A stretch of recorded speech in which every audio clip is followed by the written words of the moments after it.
Hi കൂട്ടുകാരെ, സിമാസ് വീട്ടിലേക്ക് എല്ലാവർക്കും സ്വാഗതം. നമുക്കിന്നിവിടെ ഉപ്പുമാവ് ഉണ്ടാക്കാവേ.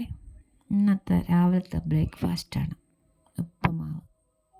അപ്പോൾ ചട്ടി അടുപ്പത്ത് വെച്ചു, എണ്ണ ഒഴിച്ചു. വെളിച്ചെണ്ണയാണേ, അതിനൊടിച്ചിട്ട് നെയ്യും കൂടി ഇട്ട് അതൊന്ന് ചൂടാകുമ്പോൾ അതിനകത്ത് കപ്പലണ്ടിയിട്ട് അത് ചെറുതായിട്ടൊന്ന് മൂക്കുമ്പോൾ അതിനകത്ത് നമുക്ക് ക്യാരറ്റും ബീറ്റ്റൂട്ടും സവാളയും കൂടെ അരിഞ്ഞ് വെച്ചിട്ടുണ്ടായിരുന്നേ, അതും കരിവേപ്പിലയും കൂടി ഇട്ട് നന്നായിട്ട് വഴട്ടുക. ഇച്ചിരി ഉപ്പും കൂടി ഇട്ട് നന്നായിട്ട് വഴട്ടുമ്പോൾ നല്ല പെട്ടെന്ന് വാടി കിട്ടും.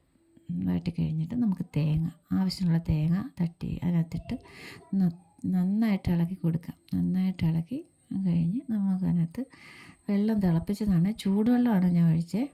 ചൂടുവെള്ളം ഒഴിച്ച് നന്നായിട്ട് ഇളക്കി കൊടുക്കുക. എന്നിട്ട് ആവശ്യത്തിനുള്ള ഉപ്പും കൂടി ഇടുക. അപ്പം അത് തിളച്ച് കഴിയുമ്പോഴത്തേനും നമുക്കതിനകത്ത് റവയിട്ട് നന്നായിട്ട് ഇളക്കി യോജിപ്പിച്ച് നല്ലതായിട്ട് അടച്ച് വെച്ച് 5 മിനിറ്റ് കഴിയുമ്പോൾ നമ്മുടെ ഉപ്പുമാവ് റെഡി. ഓക്കെ, എല്ലാവരും സബ്സ്ക്രൈബ് ചെയ്ത് സപ്പോർട്ട് ചെയ്യണേ. അപ്പോൾ നമ്മുടെ ഉപ്പുമാവ് റെഡി. ഇന്ന് ഉപ്പുമാവും പപ്പടമാണ് breakfast. Thank you for watching. Thank U.